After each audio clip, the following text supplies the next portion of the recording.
Hi, everybody. Hi. Oh my God. Okay, so we have a different tripod tonight. Oh my God. Is it Friday or is it next Tuesday or next year? I don't know. Okay, first of all, I have shout outs for people. Yes, I do. I'm going to say hi to Deborah and little baby Benny. I love little baby Benny. He's only like 2, super cute. And then I'm going to say hi to Carol out there. I know she's out there. And whoever else is out there. My stalkers, my haters, my children, who I just saw. Okay, so this is super exciting. I know. Stella, I'm not going to do it. Okay, so you guys were asking last night, can you do a reading on the Delphi girls? You know, I could, but not right now. All right. Wait, I'm not sitting up high enough. Now I forgot my little thing over there, or my thing over there. Hold on. I'm always leaving. I can't get prepared because I got a short little self, so I'm short. Okay, so you guys, you wanted to see what a chart looked like. So I pulled up Princess Di's astrology chart so you could see, because you were asking on the astrology lesson, like what a chart looks like. So can you see? This is called Astro Gold, and I use it on my Mac stuff.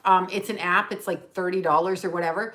And no, I don't work for them, but it's the only one that works with Mac because my actual astrology chart stuff that I use is with a PC. But this is what a chart looks like. So when you're actually looking at a chart, this is your first house. You can see the numbers. You can see the you can see, right? Can you see there? That's Princess Di's. So we all have different charts, and that's what it looks like. That is an astrology chart reading. I mean, a wheel, not a reading.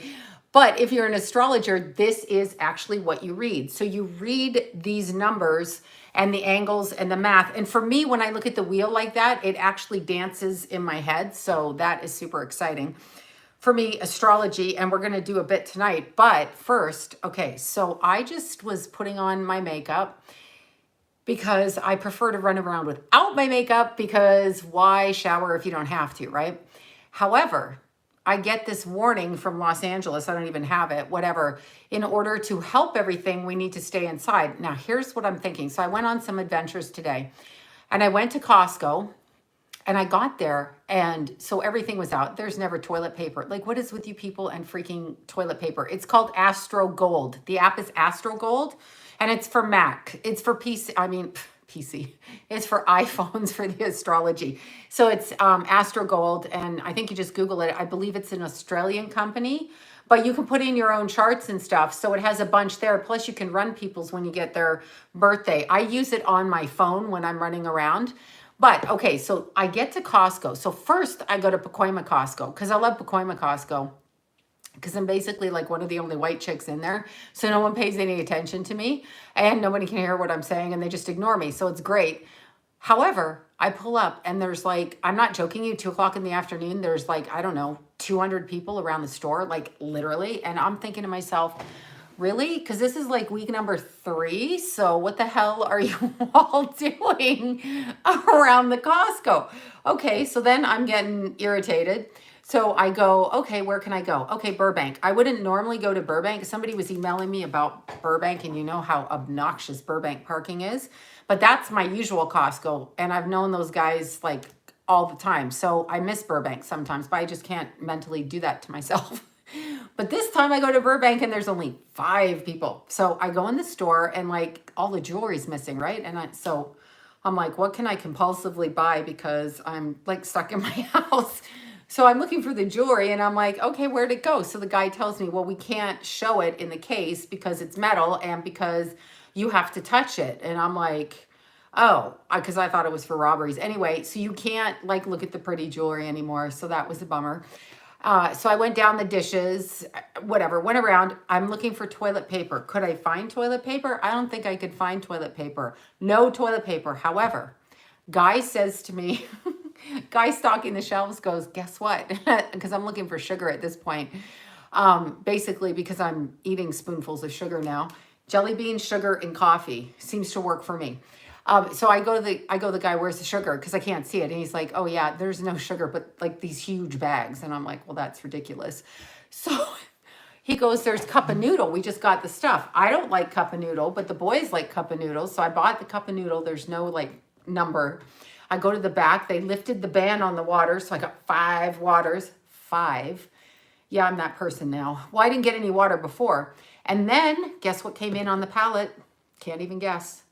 Clorox bleach wipes. So I got a stack of those and I bailed, and now I can really make my skin raw by rubbing it with bleach every 5 seconds.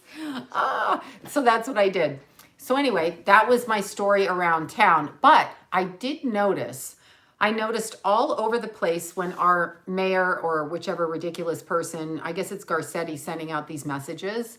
I wish he'd just telepathically do it, because then I might be able to telepathically tune him out. But he's like, you know, to help the virus, stay at home. Okay, that's great, except if you have to go shopping, or to me, Starbucks, because that is shopping, or the jelly bean store. Sprouts has really good bags of jelly beans and delicious blueberries. Sprouts in Burbank, so go there. And they also have oregano oil. And they don't make you wait outside like Ralph's, which is why I now go to Vaughn's. Whole other story. Anyway, so I'm thinking to myself, so we're all shopping and we're all walking by each other, like, you know, breathing on each other, but yet our mayor closed all the parks. So I'm thinking to myself, really, on any day, I'm not talking about Runyon Canyon where everybody goes to prance around. I'm literally talking like climbing uphill. Who's up there?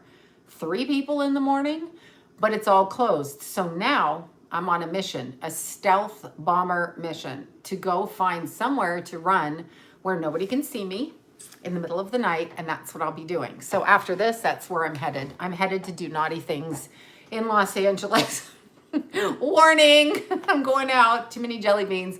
Okay, so wait, what? Oh, what do you think about, what book for learning astrology? There's a series of books now. I've just forgotten it. What is that book called? Shit, I just forgot it. The Only Way to Learn Astrology, Marion March. I believe it's Marion March. And there's another one. There's 2 women that write it. It's out of print. Probably you have to go find it.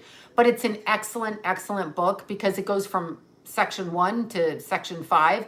So it starts off with the basics, like your sun, your moon, your rising, where it's placed, where the ruler is placed in your chart, which is how you learn. So if you're an Aries rising, your personality is reflective of where Mars is in your chart as well. So if you're an Aries rising with Mars in your 2nd house, that's a lot different than Mars in your 9th house. So that's how you start reading it. So it's The Only Way to Learn Astrology, Marion March. Just remember that name. We're in March, and her first name is Marion. North Node in the 12th house. Well, that's good. North Node, South Node. Okay, so anyway, Marion March, The Only Way to Learn Astrology, and it's volume 1 through 5. And is it Judy McIvers? Judy McIvers, I think. I can't remember. It's like, so the book's probably been out of print 20 years. That would be one of them. There's some other good books out there. I just can't think right off the top of my head, because I was too busy eating jelly beans and drinking coffee. Because when I can't get my food, I'm like, okay, jelly beans. And that sets me on a whole path. So, okay, so what I wanted to do, here's what we're going to do tonight. We're going to do something different, because I'm way too hyper. Okay, my birthday is something, end of April. So you're a little Taurus. Taurus the bone. I do like Taurus. Somebody wrote that I don't talk much about Taurus. I love Taurus, except if like they're trying to, you know, not get off my couch or something. Tauruses love to come to my house and plop themselves down, and then I can never get rid of them. But what I thought I would do for fun, and I'm going to do this. Okay, so I have my tarot cards here, these ones. And I'm going to do, I want you guys, seriously, I'm going to do this live like a weirdo, like the other people on YouTube. I really am going to do this. And I'm going to use 3 different decks. Look at, this is actually my new favorite deck. It's kind of graphic though. So if you're like a prude or I don't know, something like that, turn your eyes off. So it's the Sexual Magic deck. See, isn't this great? Like there's naked people on it. I know I'm like a 5-year-old when it comes to that. Anyway, that's a good deck. So we're going to use that. And then we're also going to use the relationship deck, which is not really a deck. It's a oracle. So I'm going to use this one. So I'm going to use all 3. So I want you to pick in your head, think. And I'm not going to show you the piles. And I could even be lying about it if I was like really crazy, right? Yeah, the sexual magic deck. I know it's great. You know what? When you look at the deck, when you actually look at that deck, I got it like just before Christmas because I'm so used to not using decks, and I use my herbal Rider Waite a lot, and I use this is the Robert Hansen deck. It's little, so I use it if I use it. I know it's cute. Robert Hansen deck. It looks like this. It's just cute, whatever. Because if I shove it in my purse, got to tell you a story about a psychic friend of mine years ago. Uh, She used to be driving a group of psychics all the way down. They'd be heading for the border to go get their meds or whatever you could get across the border, their Botox, their meds or whatever. And just picture this. She'd have a cigarette in her mouth. She'd be driving the car. The car would be full of people. She had this really tiny little deck of cards. She'd be throwing the cards out while she was driving and reading. That's really, good psychics can do this. I'm not that good. I mean, tarot readers, I'm not that good. Okay, so the sexual magic deck, though, when you look at it literally, it's completely derived from people's intention on a sexual level. So like when people call me about their boyfriends, if I can't get anything, that's what I look at. That's what I do. Yes, I do. And there's naked pictures. Okay, I'm over it. Anyway, I want you guys to pick one, pile 2, or pile 3. So I'm shuffling for pile 1, 2, and 3 right now using Robert Hansen deck. I'm going to shuffle 5 times. That's what I'm going to do. Because 5 is going to bring us the change that we need. Okay. That's what I'm going to do. I don't read reverse cards if I'm reading tarot, and I'm not really a good tarot reader. I just get what I get psychically from looking at the cards. But I thought it would be interesting. So you know what cards you picked. All right. So we're going to do 3 piles. And I'm not even looking at them. I'll be very excited to see what happens. I'll be super excited, okay? Super excited. Okay, so then we're going to use this deck, which is, what one is this called?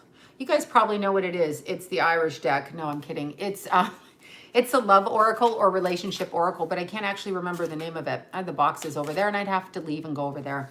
Okay, so we're going to start with pile 1 first, right? So that's what we're going to do. I've pre-shuffled these ones, so I'm just going to shuffle 1 or more times because it's boring to shuffle on air. Okay, so we're putting that card, and then I'm going to go there. Put that. I'm doing pile number 2. And we have pile number 3, and then we're getting to this deck, which I already described. So you can see the back, and you can see the front, sexual magic deck. So this one, all right, these cards fly out, people. I know, yeah, life path 9, that's a hellish life path. Scorpio, somebody's Scorpio said number 2. Okay, so we're going to see, I shuffle strangely. Usually when I'm shuffling, cards fly out. All right, so pile number 1. Pile number 1, what is our first card? Oh, okay, hold on. Interesting. Interesting. Okay, so we have the Knight of Wands or Rods in this deck for your first card. We have Spread Your Wings, and we have the 8 of Pentacles and the Naked People. More importantly, the Naked People. Okay, so we have the 8 of Pentacles. All right, pile number 1. Pile number 1. So what I get with you guys psychically, if you pick pile number 1, first of all, there's been a change in the idea of what you feel relationship-wise. So there's a looking in a different direction for a different type of relationship. Also, there's a consideration about, do you want to have a relationship or do you want to focus on your path work-wise? So this is very, it's twofold. There is a message coming from somebody about work, not love. You're asking about love, but it's actually about work. I would also say to you that you need to take the risk, but you're afraid to take the risk without the relationship. So you're afraid that if you go off on your own and you don't take the risk, okay? So you're afraid if you go off on your own and you take the risk that your relationship is going to suffer. And so there's a little bit of codependency in that. So you're not wanting to do that. However, when you look at it, you're focused on changing the direction of your life. And the only way I know how to change anything is to get off your ass and take action. Sorry, that's not really in the reading, but that's what I'm saying. So there's something to do with that you need to focus on. I would also give the timing of this up until August. So for you people who picked pile number 1, it feels like you're going to be making this decision between now and August about number 1, the relationship you're in, and if you can take that relationship with you to your goal, project, or work-wise, which is a real, balancing issue for you, because you don't want to give up the relationship, but you don't want to be in the background where you are not able to pursue your soul path or your life path and what you want to do. I have a feeling for pile number one, this is an independence push for you guys. It's very independent. And I get two signs that pop up with me here, which have nothing to do with the cards because I don't read them like that. I barely read them. But I mean, what I mean is I don't focus on the card the way it's done traditionally. But I get Libra with this card, and I also get I get Libra and I get Leo. So I get those two together. So somebody, and I believe it's the female actually, if you're male or you're female asking. So if you're the female and you pick number one, I believe that's pertaining to you, the female. I do feel the timing is by August. I feel you will know. And I'm going to say this. Your relationship, if the person you're in a relationship with can't stand you going out on your own or wants to take your time and draw you back, you're not going to stay in that relationship. So number one, it looks like there's, pile number one, looks like there's a relationship issue or circumstance ending at this point because you cannot pursue your career. Now, I am going to pull another card because I actually want to know why the relationship is not working. Okay, want to know? Eight of Swords. Okay, what does that mean? The reason the relationship is an issue for you at the moment in reference to your work is because you are not seeing your own power in reference to your work. Therefore, you are not taking action. If you don't take action, you can't get it done, but you don't believe you have any power. So if you don't have power, how do you take action? Meaning you don't think you have the action, right? So pile number one, your story is to actually take action before you let this time frame go. Okay, so that's pile number one. Remember, you have to decide whether it's more important for you to stay in the relationship that maybe doesn't work for you or go off and follow your career path, because it really is about that. It's about how you can have security for yourself through your own efforts and actions. So it would be important for you to decide, do you want to rely on your partner financially, or do you want to create your own business? This is a self-employment push for pile number one. They are going to do something that they create. Now, if you work for, let's say like a drug company where you're a drug rep, you sell like pharmaceutical company, or like you're a manager of something, this could mean you get a chance to move in a different direction. I would take it. I feel you need to take it. It's none of my business, but that's what I feel. So pile number one, that is your little card reading for today. That's it. Pile number two, let's see what you guys got. Okay. Well, we have some dirty cards here and very interesting. Okay. Pile number two, very similar. First of all, definite change, definite move. But this is a move, okay? It's a calculated move. So you're making a calculated, controlled decision about where you move to. And there's been some, yours is relationship too. We're going to look at this because we have the King of Swords. All right. So first of all, this is like a really graphic card, but you can see the old guy and the young chick and the woman watching in the background there. You can see it. But what this means in reference to this is as you are moving on in your life, moving forward, you are being pulled backwards because you are focused on how you were, what's the word? What people called you, how they labeled you. So you are being stuck caring about what other people think and how they see you. And it doesn't much matter how they see you. You should still move forward, but that's part of the issue. Also, with this particular number two, there will be, and this to me is a change of address. This is a change of address by 3 months into next year. So there's some sort of a move that's going to come up at that time. It's not right now, but the change in your mindset is right now. And you're going to want to actually focus on moving or moving in a different location area. This could be with your work. This could be with your actual house. But part of the reason you haven't so far is because you don't like the way people look at you and what they call you. In other words, how they view you as a person. You don't like it.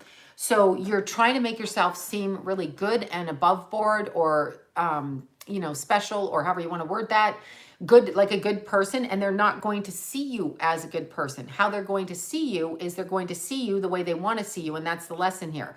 So you have to let go of the idea of wearing other people's ideas about who you are. So you just basically have to move away from that and free yourself, which is difficult because you are bound by the eyes that see you, the lady that watches you in the background. The lady, where is she? She's over there, that watches you in the background, this lady.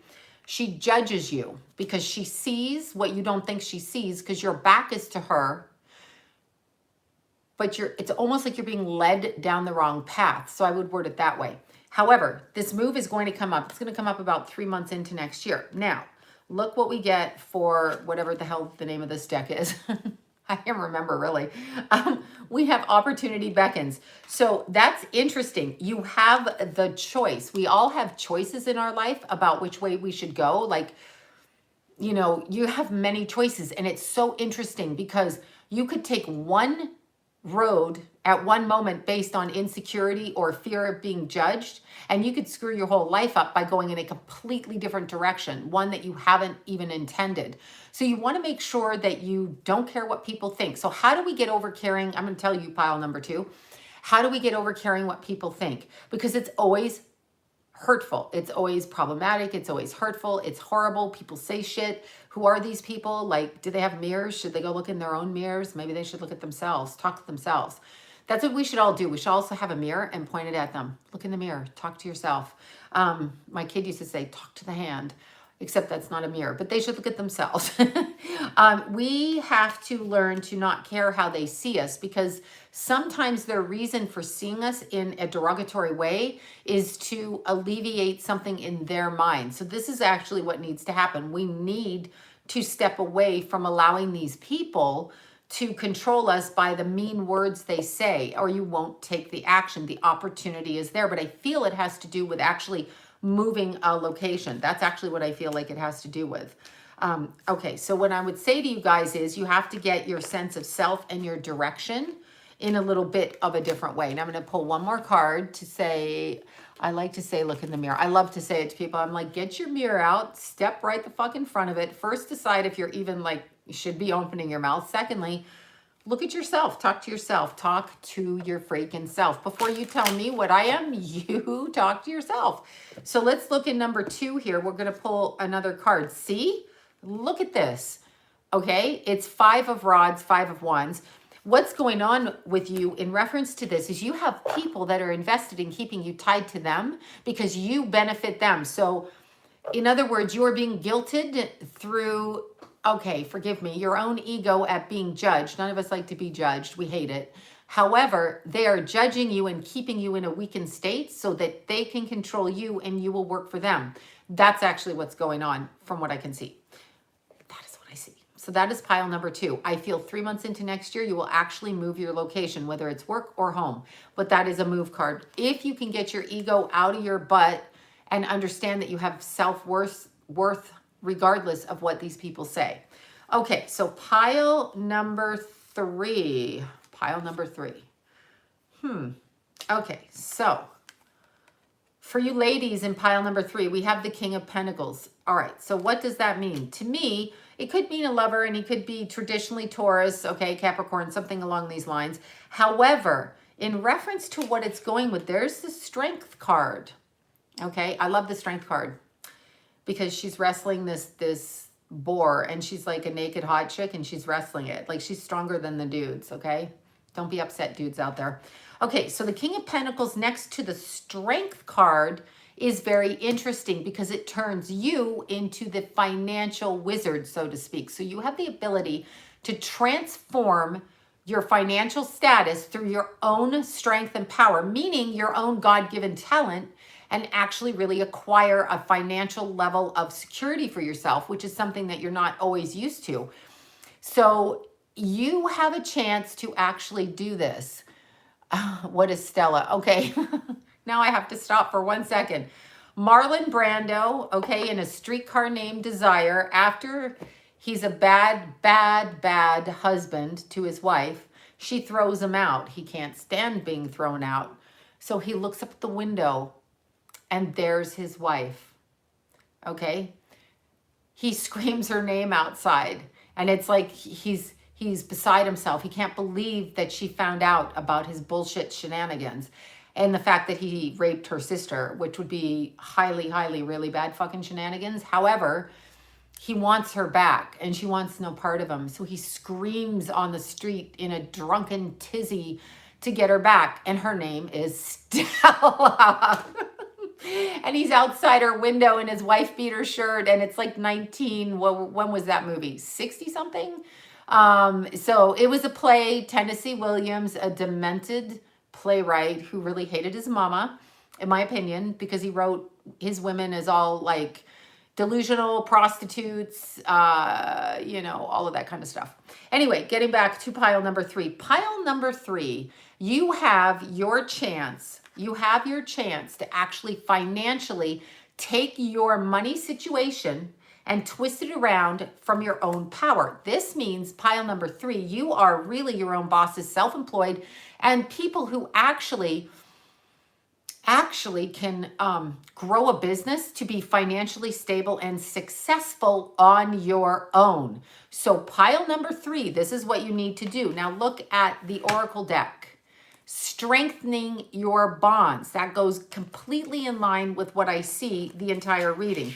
This is all about you asserting yourself in a strong and powerful, almost male way if you're female. In other words, we look to the men to be the money earners, but actually now women are like far superseding that out of college and stuff. More women are graduating, more women are making the money, more women are turning their power into energy. But pile number 3, this is about you taking your own creative skill, your own creative ability, what you love to do in your life. So if you're a makeup artist, a tarot reader, a dancer, a candle maker, a shoemaker, I don't care what you do.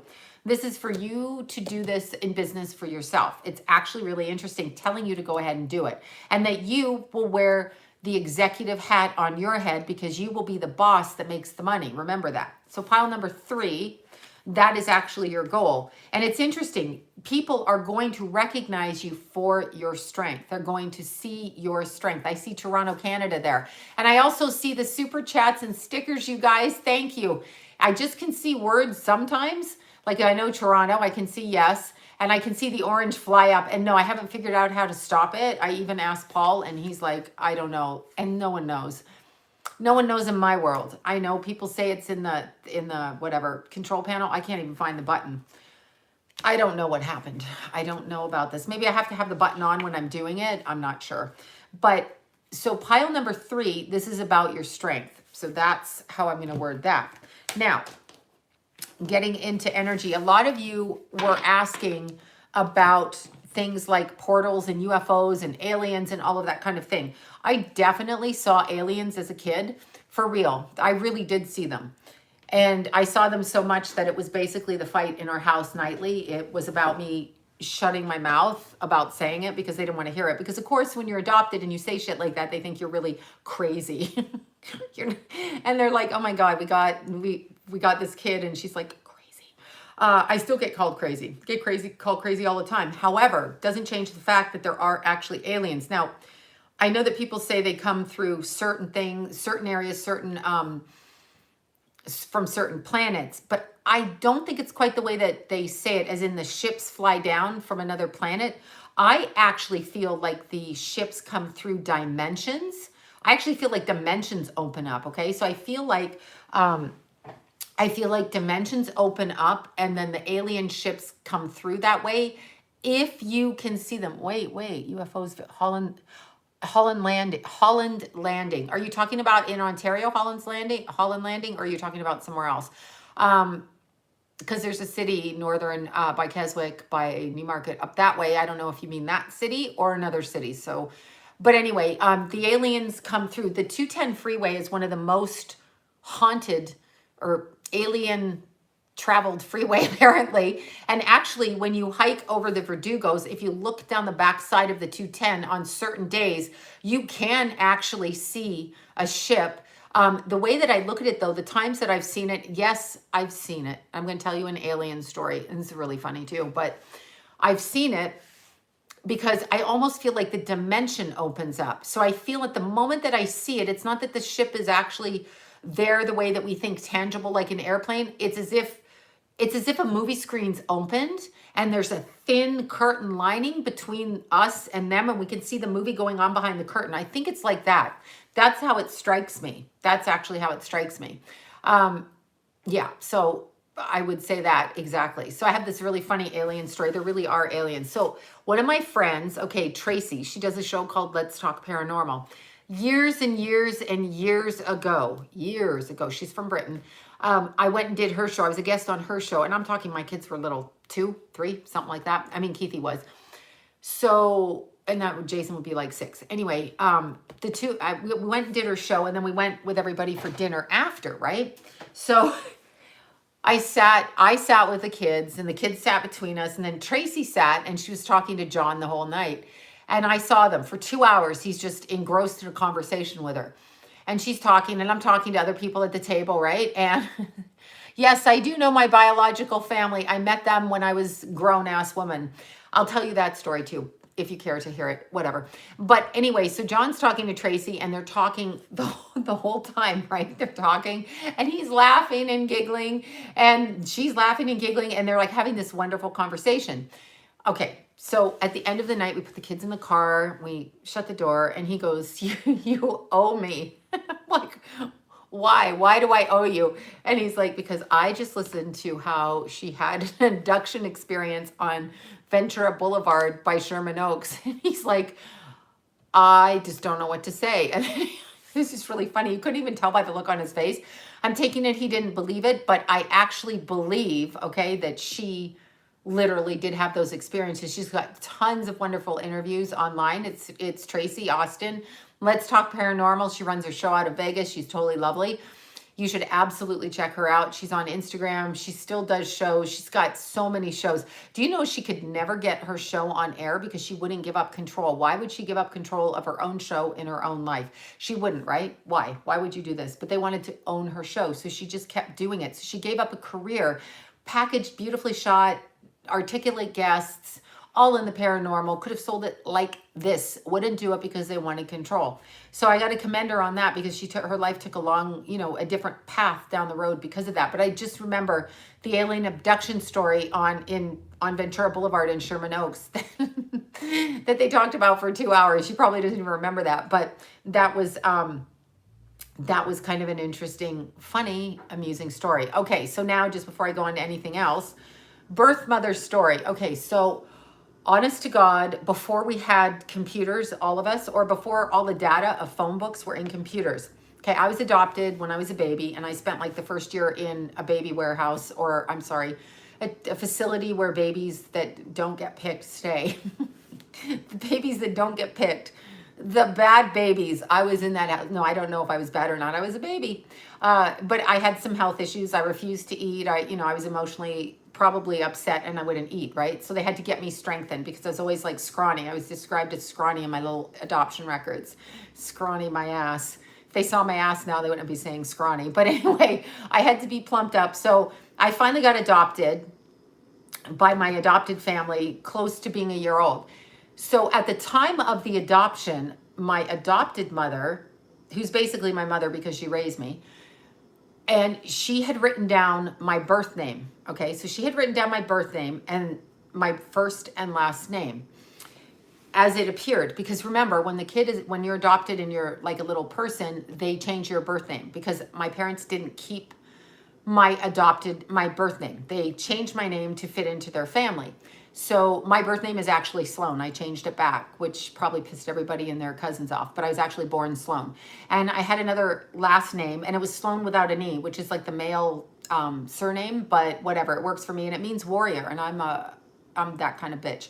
But so it was a very good choice. And I named Keithy Keith because Keith means warrior as well in Scottish. Mine means warrior in Irish. Keith means warrior in the woods in Scottish. And Jason means healer in Greek. So that's how I picked my kids' names.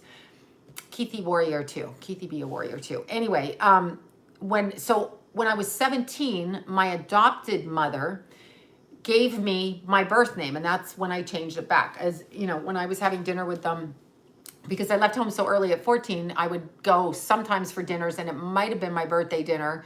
And I agreed to meet them, and she handed me the piece of paper with my name. She did not know the spelling of my last name. She had just taken it from whatever she was told, because they weren't given paperwork like that. Or I don't know why she didn't have the paper in it work, but she did. She was smart. She did keep the name, or I wouldn't have had any idea how to research. So I grow up and whatever, and I come down here and I change my name. And I mean, I changed it at 17 back to my birth name, and I don't know how to spell it correctly. I have no idea how to spell it because it's not clear. And the way the last name's spelt, it could be spelt in several different ways. So anyway, there was a library at the bottom of the street in Burbank, local library, and I went down there. It had every state and every province in Canada. Province is like a state in Canada.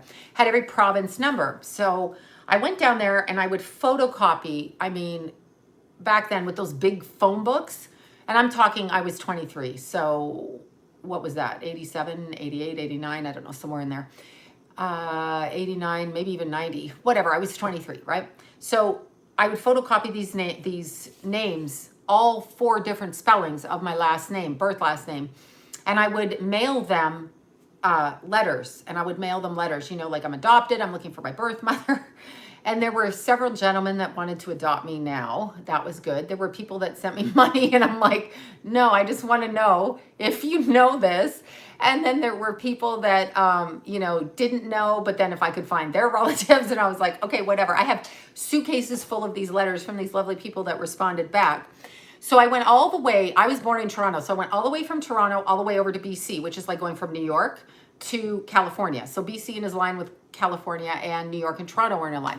So I must have typed and photocopied 5,000 different letters. So I'm getting to BC, and John says to me, because of course, isn't the husband always the more psychic than the psychic wife? Apparently, yes. So I finally, from the Children's Aid Society in Toronto, got identifying, what they considered identifying information. Of course, keep in mind, it's only identifying if the person that gave birth to you tells the truth on the identifying information. If they make up stories, then it's not identifying, it's just made up stories. Anyway, so there were 7 pages, and it said that my grandfather had 1 blue eye and 1 brown eye, okay? And it said that my mother had a 2-year-old at the time of my birth. And it described a guy that she met, he was in the army, as the father. Okay, so described him. Okay, all of that's great. So I'm so sick of looking. I'm 23 at this point. I've been looking for a while, and I'm so sick of it. So now I just bring the phone book home from the library. I can't have this nonsense of writing into people. And so John says to me, you know, I think you're going to find your mom in BC. And I'm like, I'm from Toronto. I'm not going to find her in BC. This is how psychic I wasn't. I was not. And so anyway, we're looking through there, and I'm looking at the last name. So I call one guy, and he's a priest. And I'm like, oh, I hope you don't know my mother, because I don't need that shenanigans on my ass, right? So I call the next guy, and I just tell him what I know from what this paperwork says. I mention 1 blue eye and 1 brown eye, and then the daughter with a 2-year-old. And he's like, oh, I know who that is. That's my uncle, swear to God. Puts me in touch, and within an hour, I got my birth mother on the phone, and then I went to meet her. So we look identical. I actually really do look like her. I'm slightly taller, which isn't saying much, but I'm the tall one in the family at almost 5'6". As out of the girls. Maybe there's taller girls. I don't know. Pat's tall, my cousin Pat. But anyway, so I met her, and then she told me, this is a really funny story. I shouldn't even be telling it on air. My mother passed away years ago. I mean, she was really young. She was probably a couple of years older than me when she passed. She came in from running, and her heart stopped, and she's like vegan, healthy eater, runner, exerciser, and of course, voila. And she should have been a whiskey drinker. That's what should have happened. Whiskey smoker and cake eater, and you probably would live to be 100, right? But anyway, I said to her, who is the guy in the paperwork that you talk about being in the army? So she tells me about him. So I find him. This is true. I shouldn't even say that. I can't even really tell this story. Should I tell this story? I don't know. Kind of bad. I stole some DNA. But anyway, it wasn't him. So I'm still looking for a father. I can't even tell you. So I found Glenn. His name was Glenn. He was a nice guy, very, very nice. And we started a communication. He sent his blood down to here. Back then, they didn't have 23andMe. So I took it to UCLA and got it genetically tested. And they're like, there's no way he can be your dad. And I'm like, but she says he is my dad. I gotta have a dad. I can't just have a mom and not a dad. This is fucked up, right? So anyway, I'm convinced that he doesn't want to be a dad. So he's done something to his blood, right? Because it was a blood test back then. And you had to mail it, and you had to mail it on ice. But he did it, which was really great. There were actually several people that did it for me, and none of them were my father's. Somebody was having a good time when they were a naughty teenager, right? But anyway, doesn't matter. I was going to come through. And the adoption is, I believe, a karmic thing too. As much as I hate the idea of it, I believe it's a karmic thing as well. You have karma with the adopted family, and the birth family, you want the DNA structure of that family, or the looks, or the genetics, or whatever it is. So what I did, I had this really great friendship with the man who I thought was my birth father, but he wasn't. And he was, I think he was exactly my age when he died, actually. So they both died really young. I don't even think he might have been 55, but I think he was early 50s, actually. I want to say that. Anyway, so we had this communication. We spoke quite often, even though we knew that he wasn't my father. And he was really nice. And at the time, he had developed cancer. That's actually what he passed away from. So I had this friendship with him while he was going through his cancer stuff. And then he did pass away. And I forget, I was in November timeframe, I believe. I hadn't heard from him in a while, and they didn't actually call me. And so why would they, right? I'm the strange lady now who doesn't have a father, who's just a reminder that the husband was like, you know, out with another woman. So why would they call me? They wouldn't. But he was actually quite lovely, and it was quite an experience. I remember at the time I was reading the books, if any of you are familiar, Dr. Bernie Siegel, and about how to heal cancer energetically. So it was this nice communication with him. Okay, so after he dies, my mother says, no, it's him. He's your birth father. And I'm like, he's dead. I cannot ask him for DNA, right? So then, I shouldn't even say this, but apparently, and I'm going to drop the story after this before I get myself into trouble for things. But anyway, when you die of cancer, at least in Canada, I'm assuming maybe every hospital, they take pieces of your DNA and they take it and put it in a paraffin block, which is wax. So they can do future studies, DNA tests, paternity tests off of the tissue that remains within the paraffin block. That's all I'm going to say. Anyway, after the second test, don't ask me how that happened. Don't ask me how I got a hold of these things. But in the second test, it still wasn't him. So I am looking for a daddy out there. Hence the older man issues, right? You know, that's it. I know. Some of my friends are older. Like, can you find me a girl with daddy issues? I'm like, please, please. But it's true, right? Anyway, so that was interesting. So I guess I'm not supposed to know who it is, or I will know. I kind of know in my head a sugar daddy. Yeah, well, now I'm looking to... I can't say it. I won't say it. Don't make me say it. I'm looking for somebody with mommy issues. I'm so kidding. That is a joke, you guys. I'm flipping it around, okay? But anyway, so I never did find out who the dad was, but it was a very interesting experience because I got to communicate with this man for like the last 2-3 years of his life while he was going through his sickness and what he was experiencing. And I was actually quite grateful for that because he was a nice person. He was in the Army. That surprised me a bit because I don't think I have that in my gene pool, but Keithy used to always like to dress up as an Army guy. It was a little bit too disciplined for me, and it's a government thing, so you know I can't go there. But that was interesting. So that is my adoption story.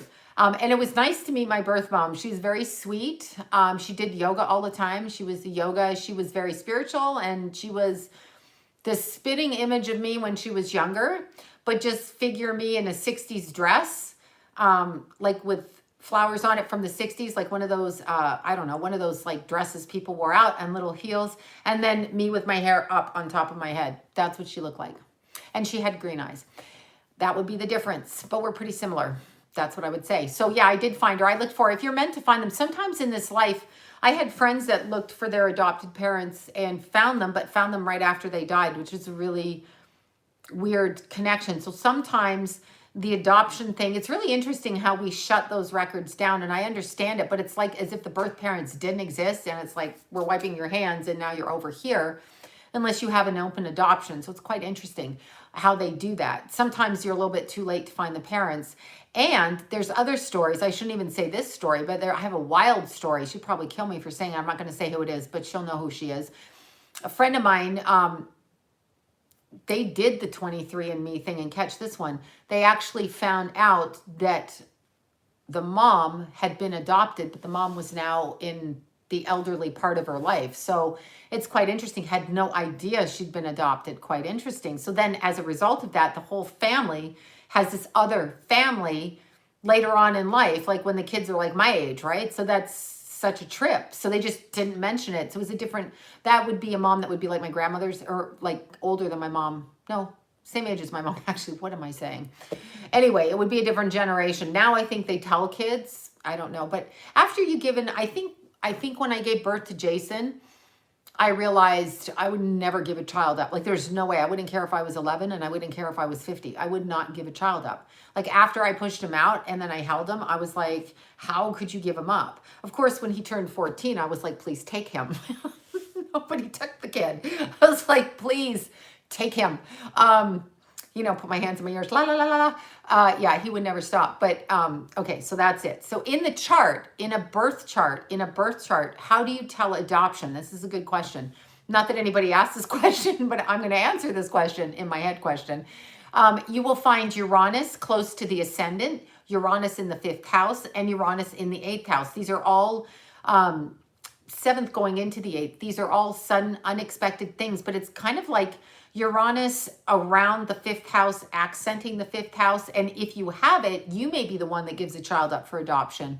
So it is interesting. My Uranus is in the 1st house. So I was given up, but didn't give up. So it could be in the 1st, 12th, 8th, 5th. Those are the ones I'm familiar with. And there's other things too. There's certain things like if you have, there can be Pluto in those houses that can cause you to suddenly give up, but they can also be the sudden death of a child. So it just depends when you're looking at that kind of thing. So getting back to aliens now, because, you know, I got to distract myself on 25 different tangents. But aliens, the way that I see them, they come through dimensions. I think we look at the solar system really not exactly the way it is, which obviously there's planets out there, we can see them. But I believe that when somebody is coming from another planet to this planet, as in a UFO or an alien, they have to cross through almost like a bending of the energy. When I see it in my head, it's almost like a time warp. So it kind of bends like a lightning bolt sideways like this, and it bends. So they're bending time and space to get where we are. They're either slowing down or speeding up, depending on where they're coming from. Because I also believe, now I'm going to get like laughed out, but I believe that they come from underneath us as well as above us. So dimensions can be parallel, they can be above, and they can be below. And it doesn't mean that it's hell or heaven when I'm speaking like this. I'm literally talking space. Like if you were to look at a black hole and you were to jump into it, don't do that though. That scares me because it's like really dark. And then where do you end up? I don't know.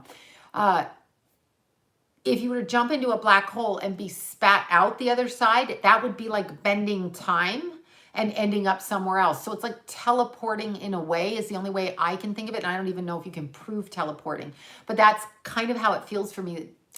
It bends, it shifts. But the aliens I used to see as a kid, they would come into my room and they were around my bed. I started when I was like 4. Yes, I could be mentally ill, but it happened all the way from age 4 to 10, every single night. And they looked, and I described them as earwig men because I was always in the barn with the horses. And, you know, if you have a barn and horses, you know, when you pick up the blankets or the brushes, they have the earwigs, those little pincher bugs like this with the pinchers.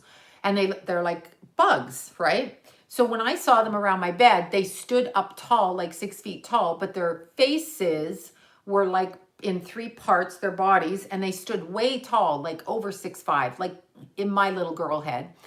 Really, really tall, and they looked like these bugs with the eyes, but then they were dressed like nomadic Bedouins that go through the desert. So they were cloaked like that, and they literally stood around me every night as a kid.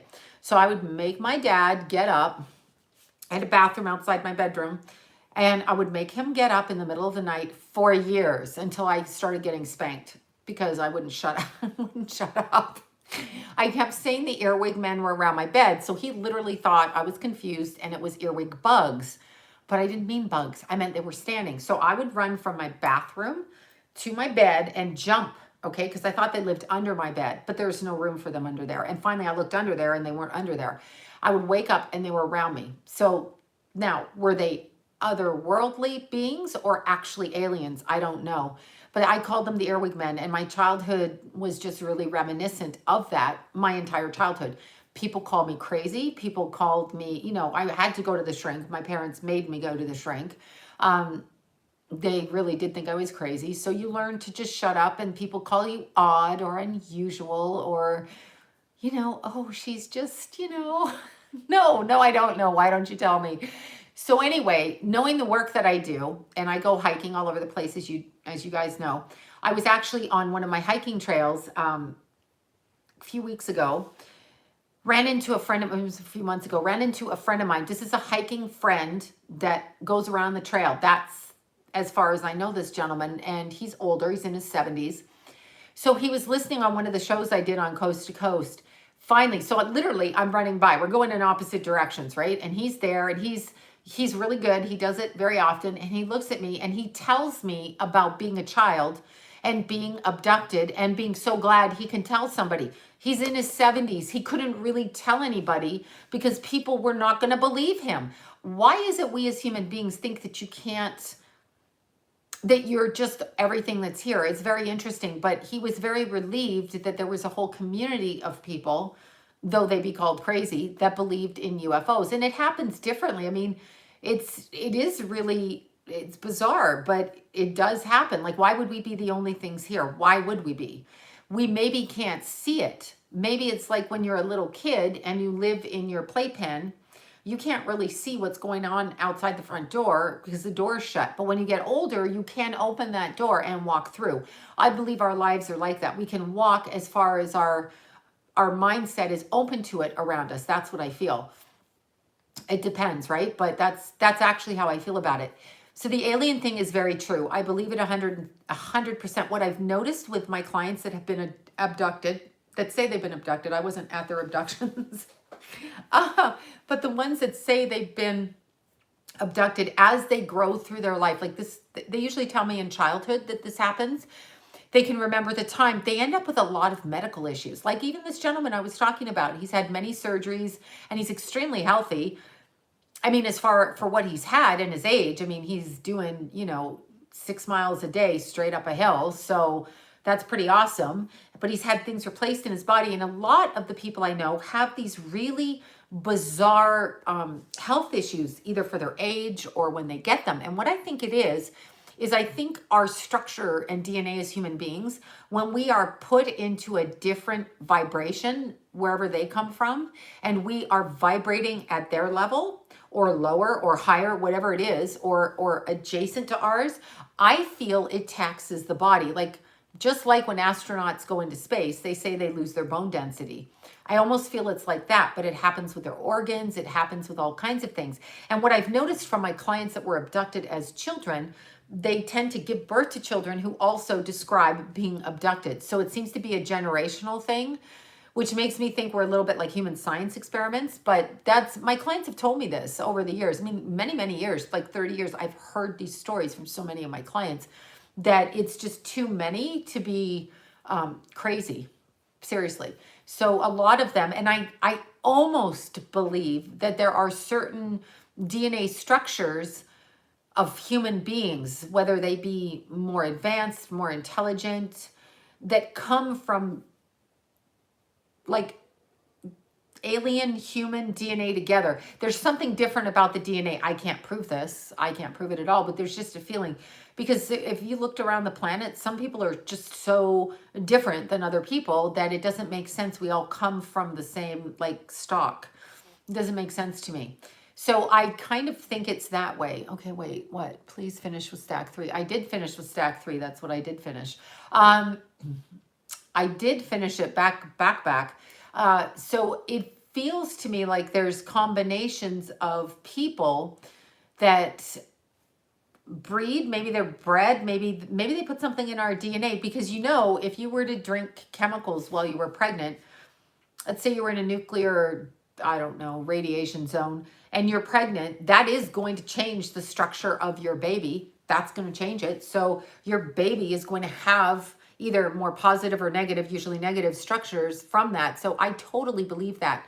And I believe they pop in basically through energetic holes in the atmosphere around us. We don't really pay attention. But if you actually go outside and you're really, really quiet and you put your hands out like this and you feel around you, you can feel different different things around you. Like you can actually feel, in some areas you get this, in some areas it feels like this. So we have to become very aware of what's around us. You can actually feel it. Sometimes I go hiking in areas, and it's usually where they are historic places, like I don't know, landmarks that are historical to the Native communities, so the Native American Indians, because I'm in America now. But when I hike through those areas, I can actually, literally, my energy is slowed down in time as if I'm to pay attention, and I can see them in their villages and with their pots and making their food and with their blankets and tending to their children. There's certain places I've been where I can actually like walk through that, and it's like they're showing me,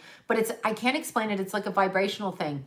So I'm going into where they were while it's still happening around me while I'm running through their spot, but I can feel them around me. So they are living in their existence while I am living here, and yet we collide energetically, and it slows and meshes, and I'm able to pick it up.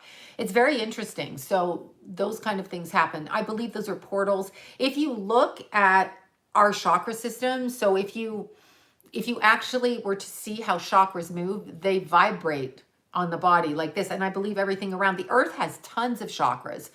I mean, portals, it just does. The earth is full of chakras. Everywhere is full of chakras. We're just not told that. We're told that it's earth, it's ground, it's solid. You know, it's all of these things. Yes and no, it depends. It depends where you are. So I just think we don't know everything about it.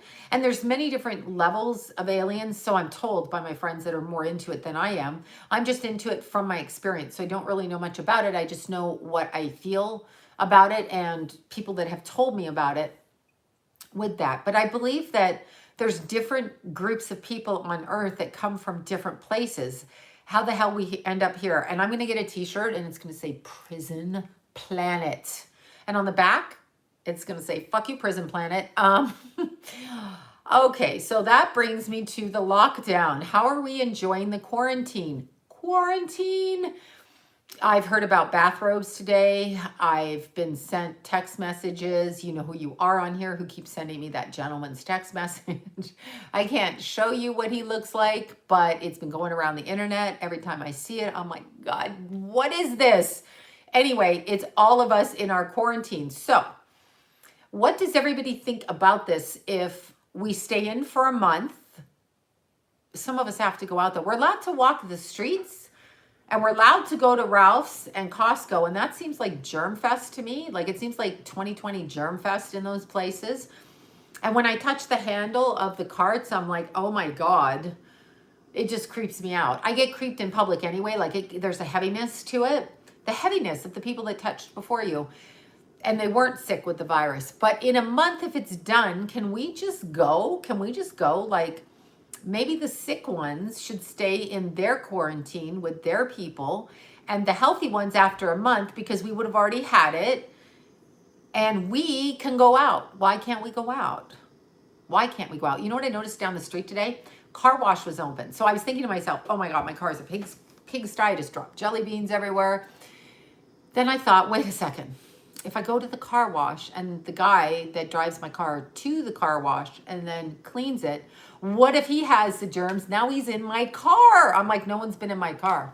But those I know that don't have the germs. That would be Lila.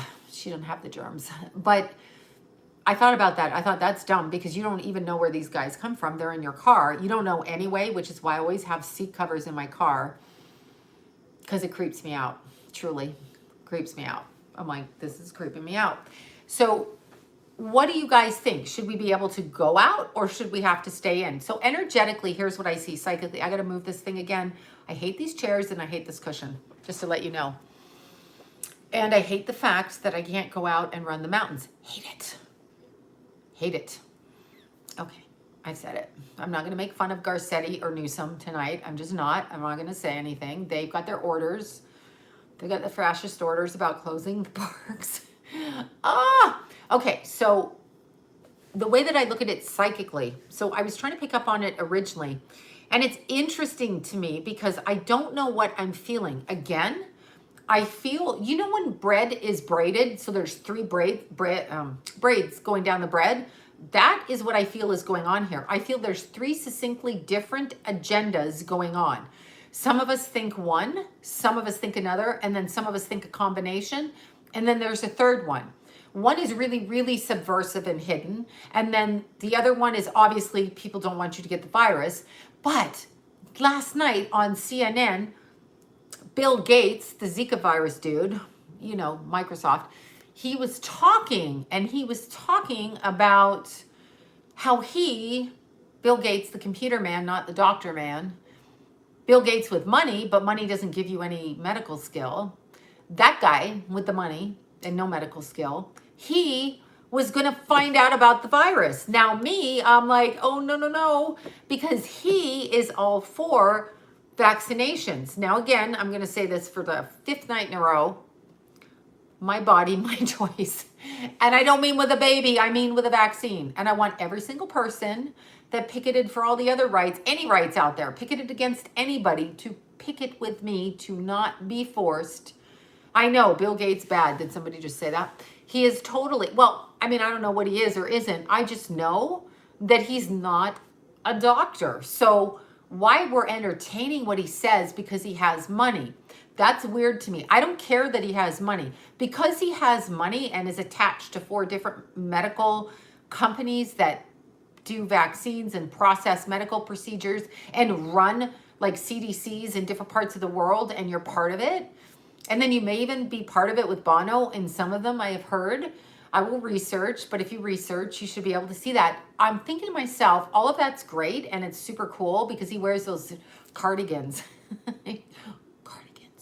Sometimes they're cuddly on people, but not him. Anyway, it's like he has a pocket protector right here. Like he's, you know. Anyway, why is he deciding for us our medical policy in any way whatsoever? Why?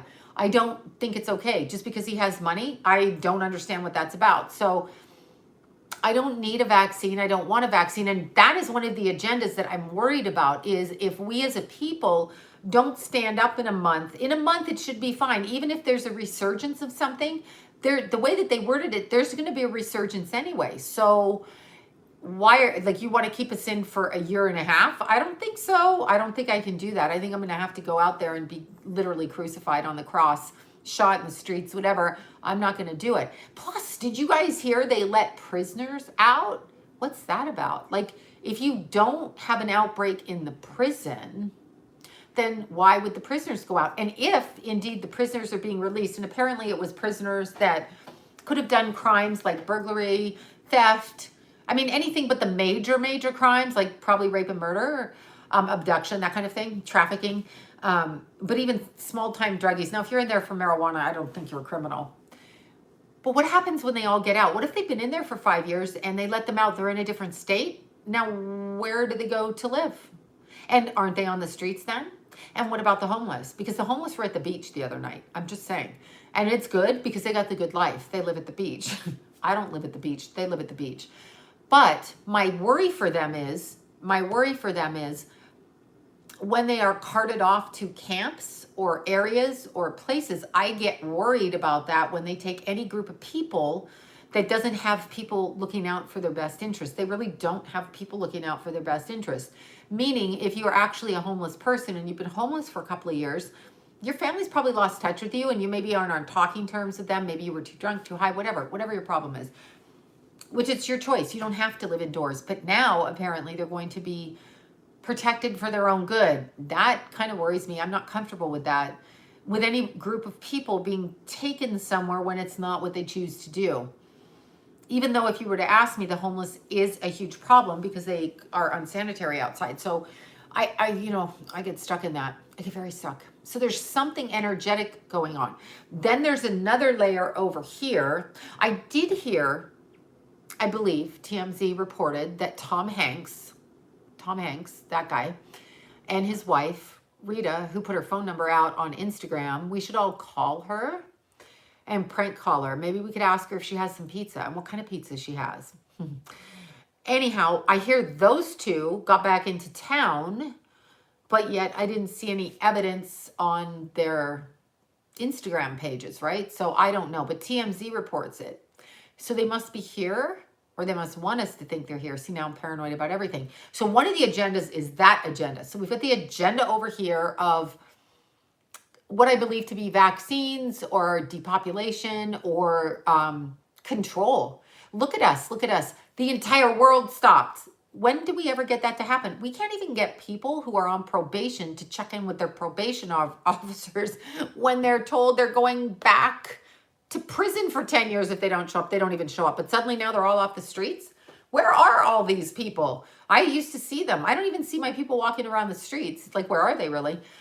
So we can't get to do that. Where's ISIS these days? Where are those people? I want someone to tell me where they are. I want somebody to tell me what's going on in the Middle East right now, because I can't find out information about that. So that's one agenda over here, or one piece of the bread braiding. Okay, so braid it together in threes. There's three from what I can tell. I feel it's going to last probably till June, but the resurgence that they talk about is more public. Look what they get you to do. If I don't do what you guys want me to do, not you personally, but whomever, if I don't do what somebody in society, you know, the do-gooders, the Gladys Kravitz of the world that snoop out their windows and they're like, this one went for a hike by herself on a whole mountain, and so they shut down the park. Whatever. Those people, those jealous people, because maybe they can't walk up the hill, whatever their issue is. Now I got to go find another hill somewhere on planet Earth. Those people, what if they report us for not wanting to follow the medical guidelines? So let's say we've been quarantined a month. We're respectful. We are staying 6 feet apart. We're basically staying in our house. All of this. So let's say we don't take the medical advice of the doctors because we don't believe it. And a correction last night, thalidomide babies were from the morning sickness medicine. You guys were right. You texted me. Thank you for that. I was thinking headaches, but I was probably thinking like headache, nausea, whatever, thinking it was headache. But the doctor's like, oh, it's so safe. All those women that took thalidomide ended up with deformed body parts on their children. Deaf, blind, missing limbs. Why was that drug safe? And it was proven that it was an experiment on these pregnant women. So we can't really trust people who think we're guinea pigs. And I don't think we should experiment on the guinea pigs. They're our friends. Lila had 2 guinea pigs. She did. Pebbles, Pebby, and Winnie the Guinea. But Winnie the Guinea passed away. I'm friends with the guinea pigs. The guinea pigs are nice. So why are we want to be like guinea pigs? And guinea pigs shouldn't even be tested. So there's different schools of thought. And then over here, I go to the really paranoid, where it's literally conform or be eradicated kind of thing. So I'm somewhere in between, and each day it's different for me. I feel the energy and it's different, and it's like I'm in a vacuum. So sometimes I can't get information when I'm focusing on it. And that's the thing. I'm taking a sip of my water. I'm not admitting that I was at Starbucks. Because coffee dehydrates. I always get a large water with extra ice so that I drink it, the ice all day long, so it melts in my water. So I carry it around. It's always cool. It's fun. Anyhow, that's besides the point. Extra ice, extra ice. Some people don't like ice. I like extra ice. I do. Okay, so when we're looking at this and we're looking around, it's kind of a culture right now of getting people to tattle on each other. Like there's people scolding other people on Facebook. Well, you'd have to prove I had it first, and since there aren't tests, I don't know what you're got your panties in an uproar for. And secondly, there is a virus, I believe it, all of that, but I think we have to look at the statistics around the world. How many people in each country, so the total population of people, how many people actually legitimately tested, not what they say, because if they don't have tests, how do you actually know? Are these people, what age range are they in? Do they have pre-existing conditions? Otherwise, I can't listen to you. You need to show me that for me to listen to you, because I don't believe you. I think you want to scare me on the news people. The news people, the scary news people. They come out and they're like, terrible disease, and we're all like, oh my god, oh my god. So I'm in Costco, right? So I'm walking down, there's people with their masks on, and that's all great, and there's people with their gloves. I'd love to know where the hell they get these gloves, because I can't find these freaking gloves anywhere, but these people have the gloves. The Asian people were always wearing masks and gloves, but that was from that hantavirus, from the rodent virus, so they're familiar with it, so they probably stocked up for their whole life. The rest of us, we don't know about these things, but some of us do. So there's this chick and her boyfriend, and he's like this big dude. He's all tattooed. He's got the gauges. You know, he's all like, I'm rough. They're literally, I had to look away because I just wanted to go, what is wrong with you? They're literally wearing gas masks with the thing, like war, throwing grenades, gas masks. And I'm like, I'm looking at this girl going, are you really fucking wearing that out in public? Like, for real? Yep. But here's what I wanted to say to her and her very rough looking boyfriend, who's very cute, darling young couple, clearly not as brave as he wanted to present himself. I wanted to say to them, you can wear this all around here and you can have those little things out here, you know, like for bombs and gas and shit. But if someone coughs in your face and it gets in your eyes, good luck with that, because it will get infected through there. You're not thinking. You also need to wear protective goggles. So you walk around, you can walk around like somebody under the sea. Then you're like looking for Kermit the Frog. I was like, wow, what is that, right? What the hell is that? I understand the mask and I understand the gloves, but I don't understand the actual gas mask from the army. I'm like, no. And they do call it the plague, but statistically, you have to look at swine flu, TB. I say this every night. Really do your homework. I'm not saying you can't catch something. Of course you can catch something. You can catch something anyway. So many people have died from the flu. So many people do all kinds of things, okay? Whatever. Okay. Oh, somebody I think keeps sending me devil pictures asking me about the third eye. David Icke is like 90% correct in what he says, and he's been saying it for years in a very public way. What people have known and been privy to in their own private lives, little pieces of it, he's been saying for years. I think he's older, so he probably was in his 30s when he came to this, and he probably was the beginning of the trend to speak the truth or to see. So that was good. So you guys want to know how to open the third eye. Okay, so let's do this. Do I have it over there? Now I've got to run to my cupboard. I can't leave. Stage right? I can't. Stage left, stage right. I'm always like whipping off set and leaving it blank like that.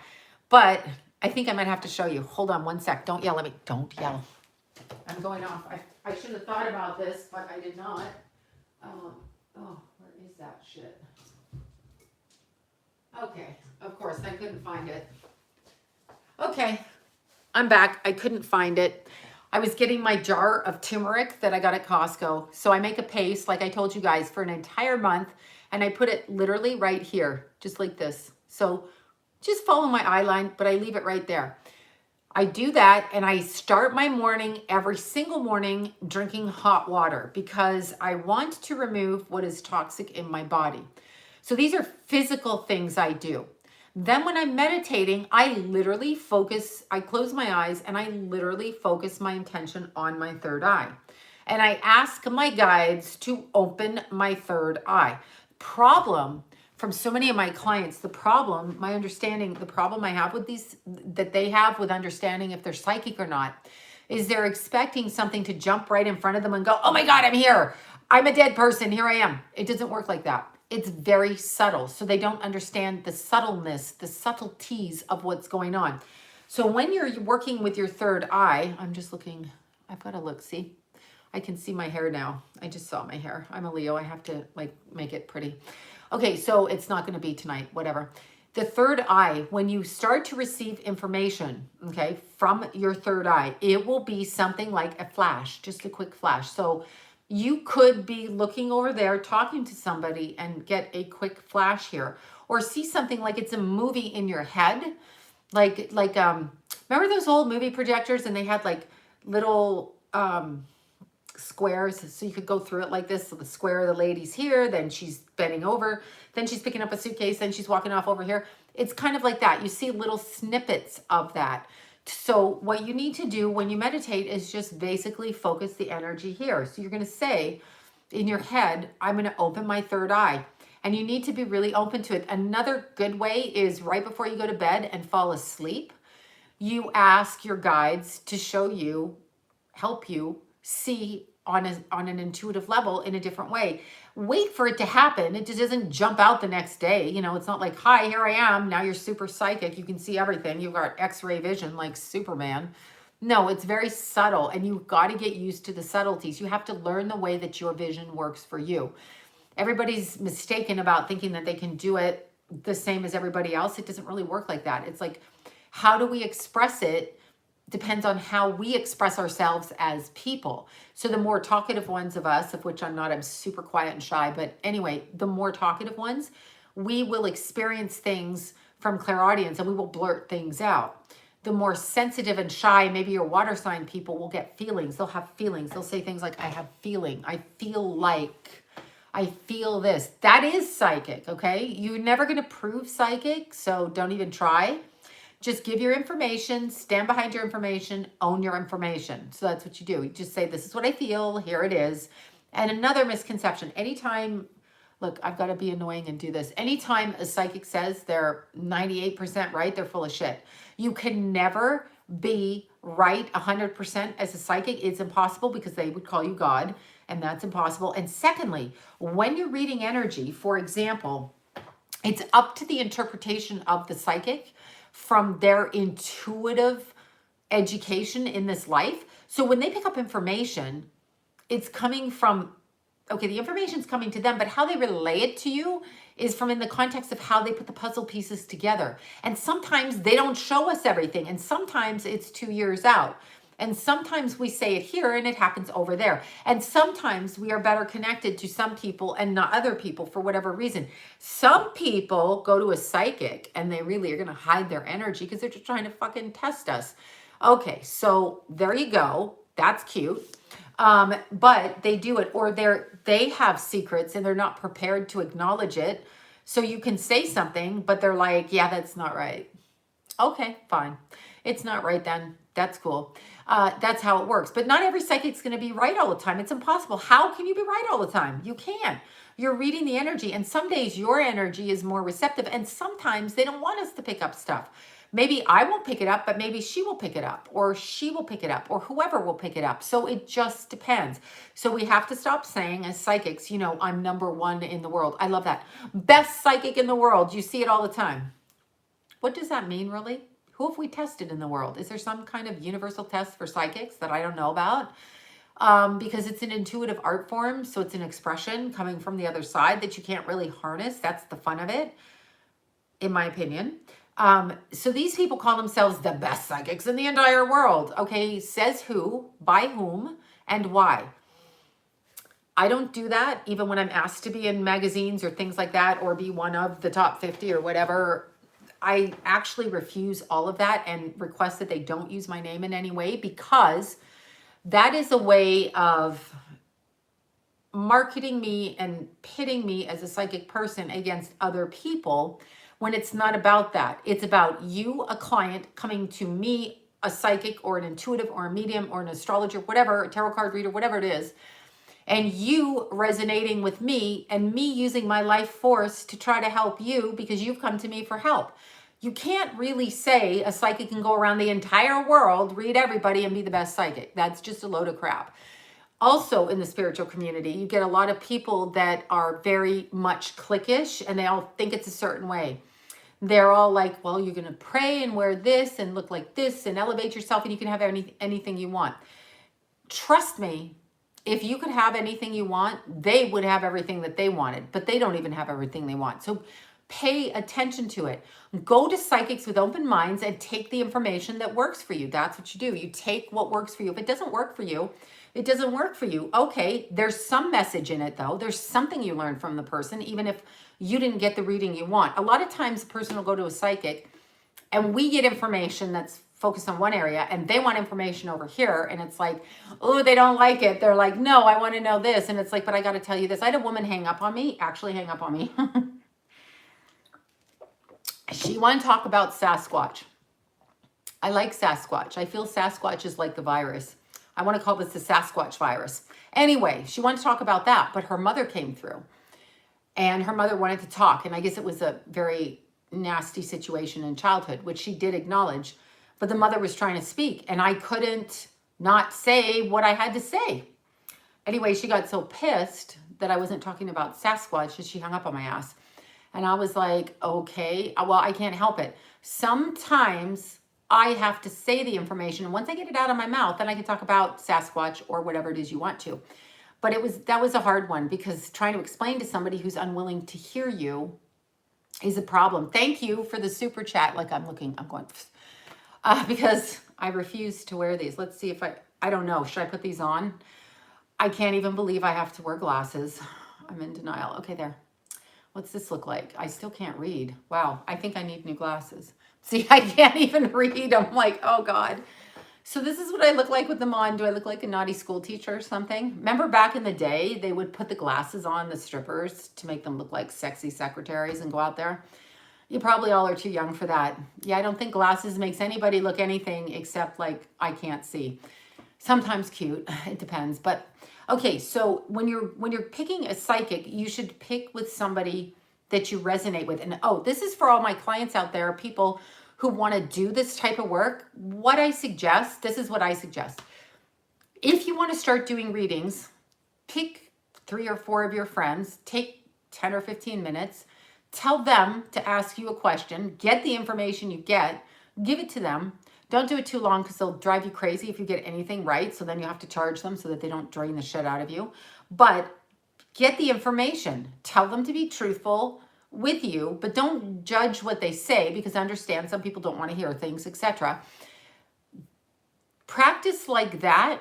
And remember, because I have a lot of you watching are very intuitive and very gifted, and you're afraid to do the work because you don't think you have the experience. The only way to get the experience is by doing it. So I want you guys to try doing it. It's not like I had experience when I started. I didn't know what I was doing. I don't even know what I'm doing now, really. But what you do is you just allow yourself, okay, to read and trust. This is when you would say a prayer before you do the readings. You would say, you would ask God to give you the information that you need to help the people. So my goal is to try to help you if I can help you. I don't always do it, but I mean, if I can. And then you basically understand that the people that are coming to you for readings are at your level energetically, and whatever it is you're going to work with them with, it's a reciprocal energy in that sense. So that is, that's good. And as you evolve, your clients will evolve, or they will fall away and other clients will step in. That's kind of how it works. The other thing is a lot of psychic people will give stuff away. I'm not talking about the apprentice types that are starting. I'm talking about like, they're like, oh, because you own a company, I'll read for you for free. You must never take things for free. I know all you people out there that like a good buffet breakfast, which we'll never eat again at this point in our lives because of this freaking virus. We will never get near a salad bar again. Do you understand that? It's never going to happen. There will be no salad bars in the future. It'll be like a thing in a storybook. Thank you so much, Carol. Thank you. I got that name. All of you, thank you guys. And if I don't get your names, know that I'm thanking you anyway, because I'll get your names after, but I'm still thanking you. And clearly I can't see everything that goes by. I do see like red dots right there, or red things, exclamation marks. But what happens is a lot of psychic people, when they're in the profession, they're like, I'll read you for free. Here's the problem with reading people for free. Now, I don't care if a person doesn't have money. If they need my help, I will help them, but there must be an exchange. So back in the day, some of you on here know this, back on the day, if you didn't have money, you would bring me cookies. I like cookies. I got hair bleach. I got purses. I got tops. I got shoes. I got all kinds of things. The point is you brought something for the service. It doesn't really matter what it is, but there needs to be reciprocation energetically, or the energy of the person who is giving away for free and the person who is taking The giver is subservient over the taker. And I'm not talking about gifts, okay, on birthdays. I'm talking about in a work situation. This person is now indebted to the person that gave away. It's a way of indebting. You must, like, if you don't have money, it's fine, but give something. Give a lipstick, give, whatever. Bake them a cookies, bake them a cake, buy them tea. I don't care. Bring them coffee, bring them a candle. Whatever you can afford to give them, do that if they're willing to work. And when it comes to psychics, a lot of people say psychics should work, you know, for free. And why are we charging? Well, we're charging because it's the way we make a living. And when we do charity on our own, if you want to call it that. But that's my choice. That's not for other people to tell me I need to do things for free for them. It's I pick who I can help in the way that I can help in my private way. So it's usually you need some kind of an exchange or you become indebted. I believe there's the saying that Jesus taught them how to fish. I could be wrong because I've not read the Bible, but I recall hearing something like that. So it's the same kind of thing. Instead of giving, and someone taking, then you are over them energetically. The taker, or the person that needs the reception of help, needs to reciprocate back in order to balance. It's all about balance. So if a person gives you this, you can do something else for them. That's reciprocation of energy. That's why this planet's so fucked up, because we tend to just throw money at things over there. That makes us their owners. No, we need to reciprocate. If I'm going to help you and you don't have money now, when you get money, you pay me back, or you mow my lawn, or you clean my house, or you fix my car, do my hair, whatever it is. That's how it works. It works like that. And in fact, when you're doing things, and I'm not talking about gifts or special occasions and shit like that, okay? So don't be going all terroristic on me there. But a lot of psychics make that mistake. And as people, it's always super cool to have somebody offer you free services, but you've got to remember, if you take something for free, there's then that energetic expectation. So that is not always the best thing for people all the time. It's not always a good thing. We must remember that, but that's not taught. That's metaphysics, and it's not usually taught. We're not taught that. It's just an energetic thing. So you have to remember that. And you also have to remember that you will know your psychic person the way that you feel them and the way that they work with you. You will know how that affects you. You will understand. You will understand if you want to work with that person. And they're not always going to be 100% right. Definitely not. Definitely not, because we're not gods. So that's my answer to that. Now, when it comes to this current circumstance, I kind of feel like up until the end of this year, it's like a flipping of energy. So we've got to all stay very, very focused and educate ourselves on what our rights are, because we basically are deliberately holed up in our own houses ourselves. So it's like we're holding ourselves hostage on purpose because we've been told to. So where are all these challengers, usually on the freeway, causing some damn chase in the middle of the night? Where are they? Where are they now? Where are they? They're not there. Where is all this? I do hear helicopters out there, but what are they doing? Don't know. That's the confusion. Okay, so we are in, what is this, March? We are in the time frame of Aries. So March, April, May. I'm figuring mid-June. I did hear something today that if you drink a lot of tea, that helps keep your body strong. Not coffee, tea. So it's something in the tea that will cure the virus, I heard. And what else do we want to know tonight? Because I am going on an adventure after this. I am going on an adventure, so I have to get to bed because I have to get up early. I have a ninja outfit. I'm going to be the Canadian ninja. That's going to be my name.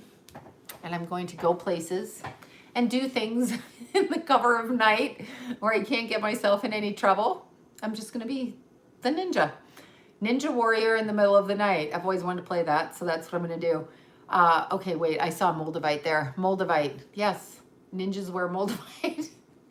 Okay, so we're trying to look at other things. I'm like so naughty tonight because I ate so many jelly beans. I'm like, I've got to get to bed. I ate chicken too. I tried to balance all the sugar by eating a chicken salad. I just want more sugar at this point. Okay, and I would kill for some whipped cream. What are you people buying all the whipped cream out of the stores for? Don't you have enough toilet paper and things to focus on? You need my whipped cream too. You need to stop, right? Okay, so when we're talking astrology, you guys, we've got to start focusing. I'll give you a quick rundown before I go. Let's look at the sign of Mercury. We're just going to do it really quick before I have to go sleepy. It's probably only like 7 o'clock or some damn thing. No, it's probably 8:30. Anyway, Mercury in a person's chart is the way that they think. So Mercury represents your intellectual capacity or lack thereof. Okay, so like if you're bad shit stupid, shows up there too.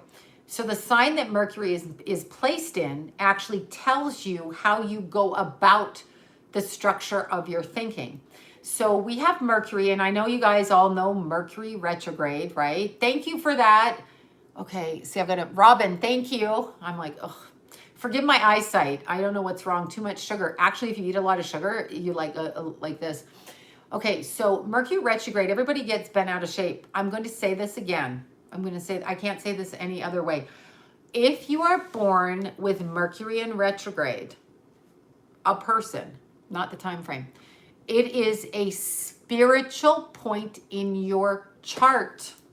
You are not to focus on the material. You are to focus on the spiritual. So every time we go into Mercury retrograde, approximately 3 times a year, this is for you to focus spiritually, not go out and buy a new car. Although I have done it during that time just to test. But I just heard from a fellow astrologer that the reason these things are discombobulated, one of the theories is during the Mercury retrograde, is that Mercury and the pull towards the planet, the Earth, is closer than at any other time, and therefore it kind of scrambles everything. Okay, so that was interesting. So it's the gravitational pull between Mercury and the Earth and the iron, I believe, in Mercury. I found that very interesting. But Mercury on a whole is just focus spiritually. You just focus on things from the spiritual, not the material. That's why you go inward, you focus, you do this. That's what that's for.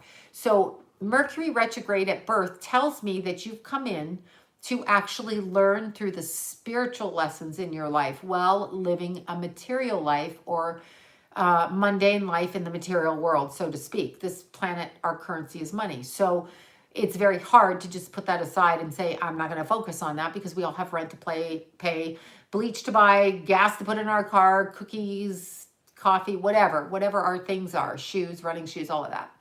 So the first sign, of course, is Aries. So when you are born with Mercury in Aries, you will be more aggressive in your intellectual approach.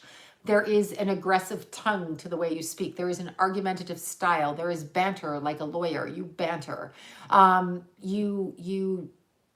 You dialogue for sport with people. So it's an engaged kind of energetic thing. So Aries has that kind of talk. So when Mercury is in Aries, you have this focus this way. Also, depending on the house it's placed in, but I can't say all of that tonight because now I'm like getting tired. Okay, so Mercury in Aries has more of an aggressive direction. So their speech patterns will be in engaging in discussions about what is true and what isn't, what is factual, what is not, what is real, what isn't. So that's how they operate. Mercury in Aries. Now, Mercury in Taurus operates from the perspective of, see, again, right there. Mercury in Taurus operates from the perspective that they will talk about what they enjoy and what they love. So when you're listening to a Mercury in Taurus person, that doesn't mean they have to have Sun in Taurus. They can have it in a whole other sign. It doesn't mean that.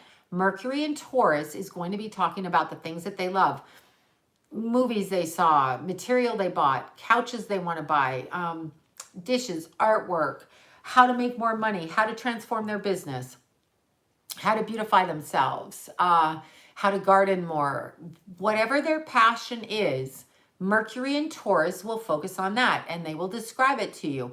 And it's in a very grounded, even way. They will research, they will knowledge, and they will express it in beautiful terms to you. So that's Mercury in Taurus. Now, Mercury in Taurus, if you argue with them and they don't like you, they're stubborn as shit. So you're not going to win. So just tell them yes and tell them what they want and go about your business. Just forget winning.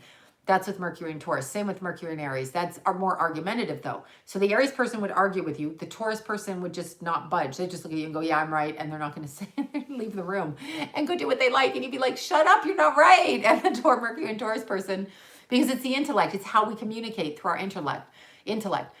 Mercury in Gemini is an entirely different thing because Mercury is the ruling planet of Gemini. So Mercury in Gemini is quite talkative, quite all over the place, quite engaged in learning everything around them. So when they're at a party, they're like, oh my God, I'm talking to you, but I'm looking over there and I'm talking to them. And I'm waving over here like this. And then I'm talking to that guy behind me and I'm grabbing food off that while putting lipstick on over here. That's Mercury in Gemini. They're like all over the place.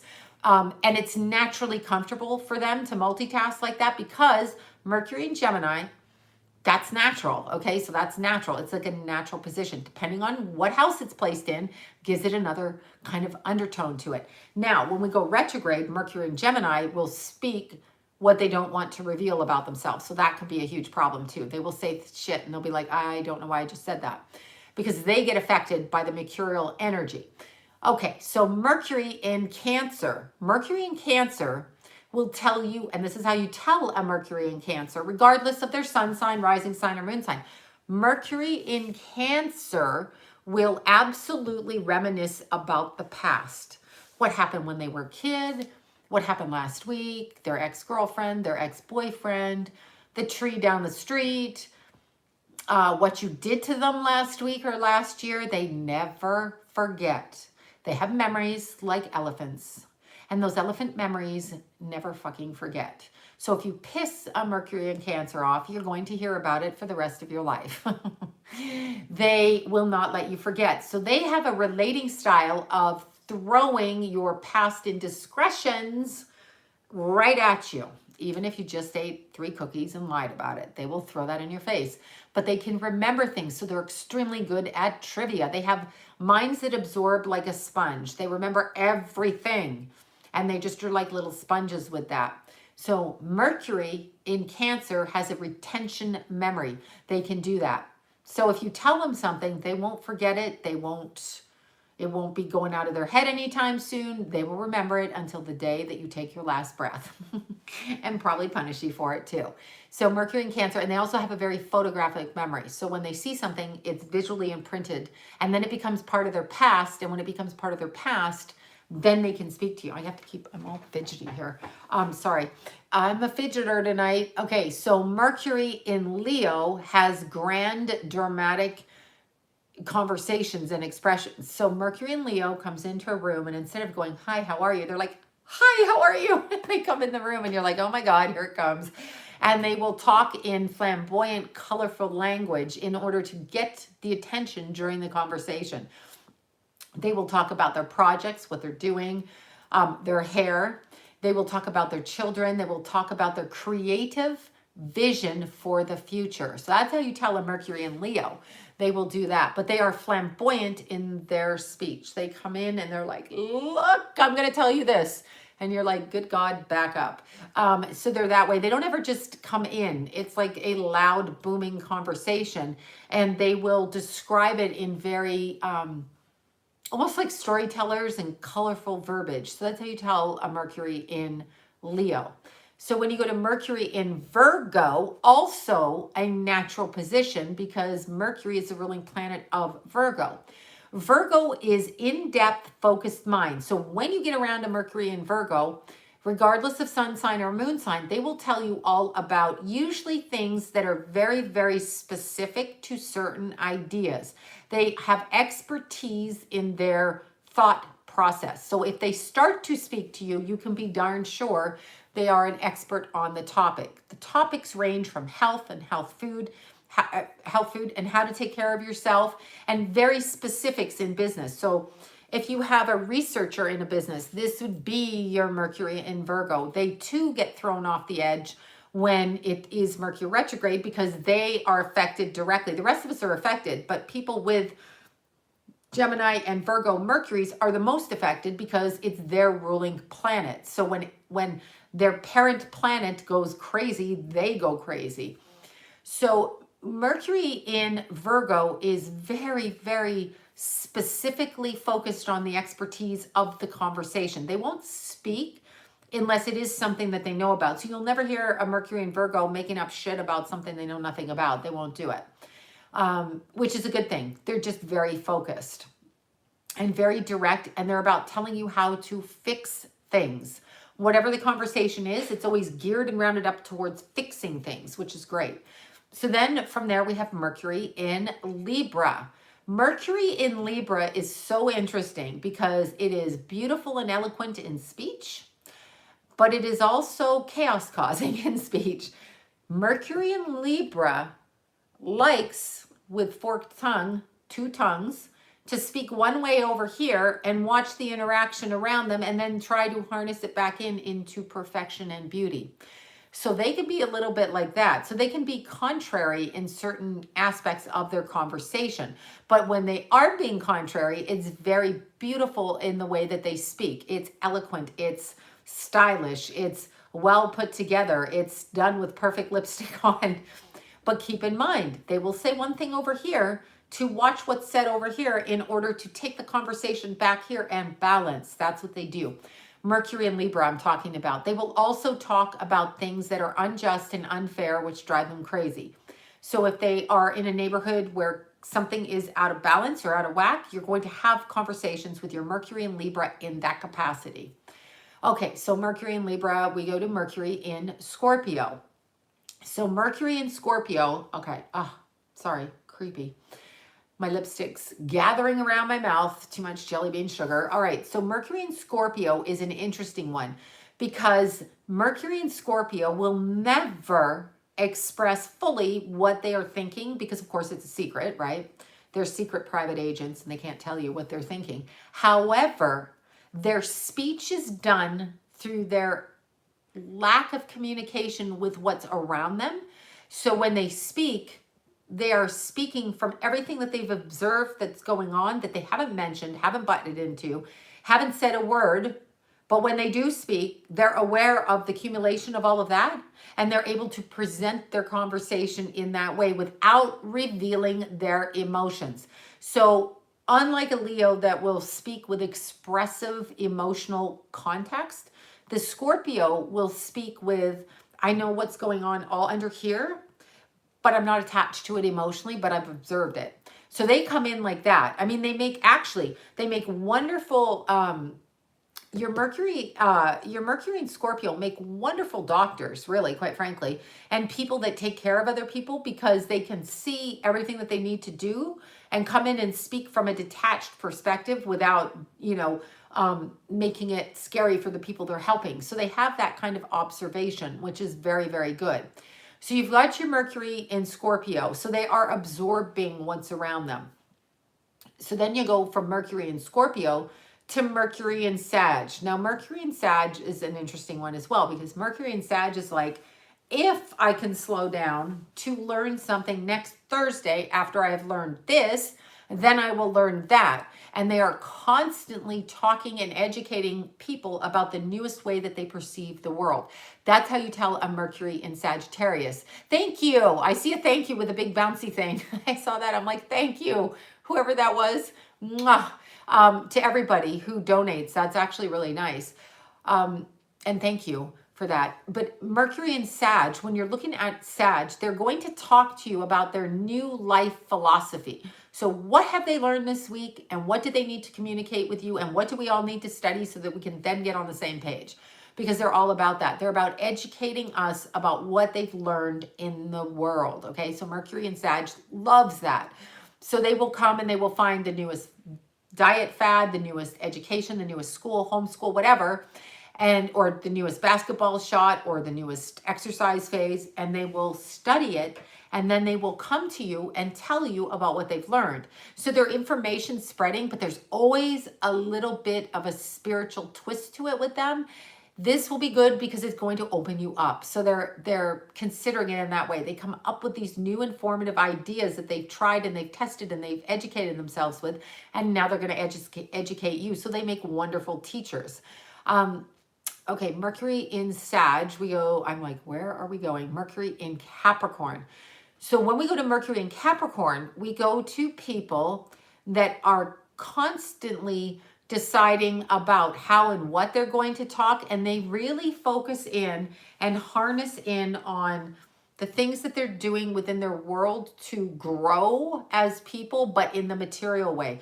So the Mercury and Capricorn people are going to be talking about we have this goal to obtain at our work. So they've got like, they're kind of like generals in that they've got their plan to get through the season. So they're plotting it out. They got the general over here.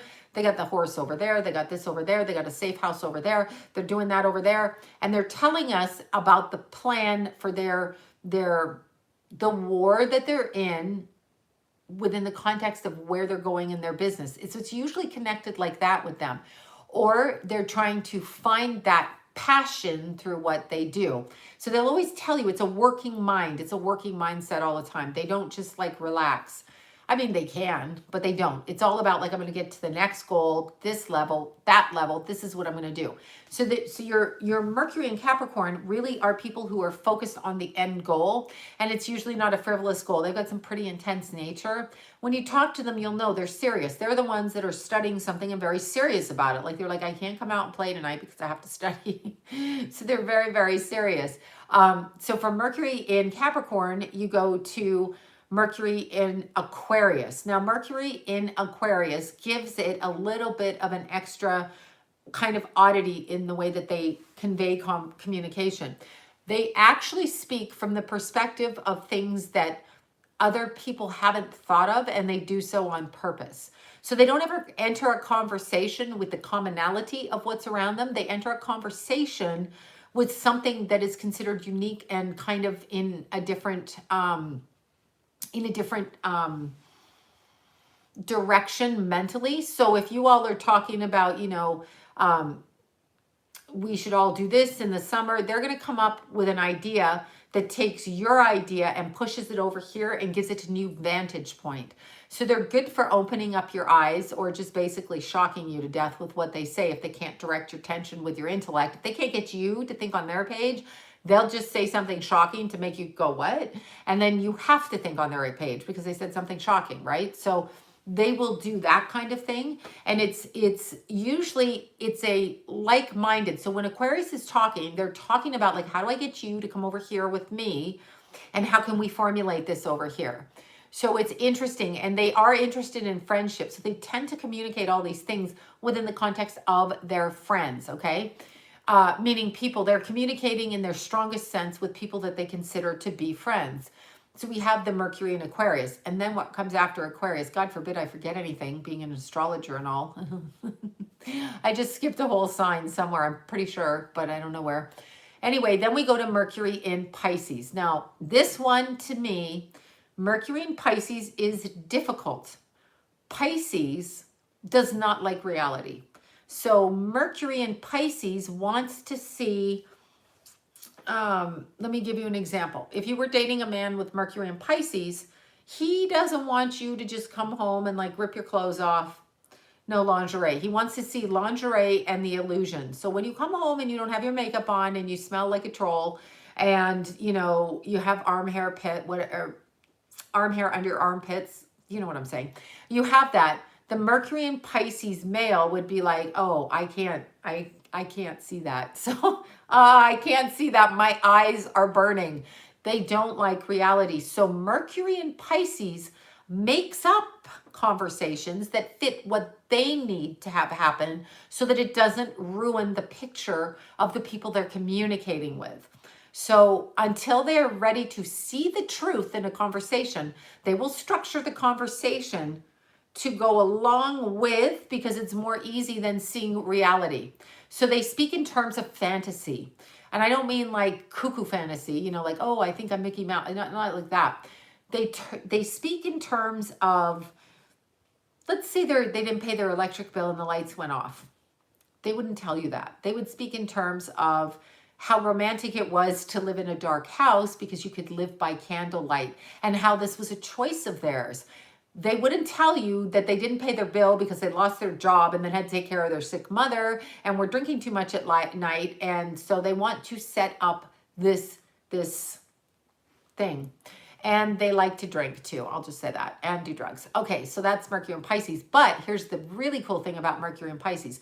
Mercury in Pisces is so interested in the past history of the situations they're in, the family unit and all of that, that they will make wonderful keepers of like pictures and photographs and stories because it's the illusion as opposed to the reality. Because they may not have been there when grandpa, whoever, was alive and did whatever. But through the pictures, it looks like this marvelous man with his jacket like this and his hat and a cigar. And the Mercury and Pisces will explain it in that capacity. That's what they do.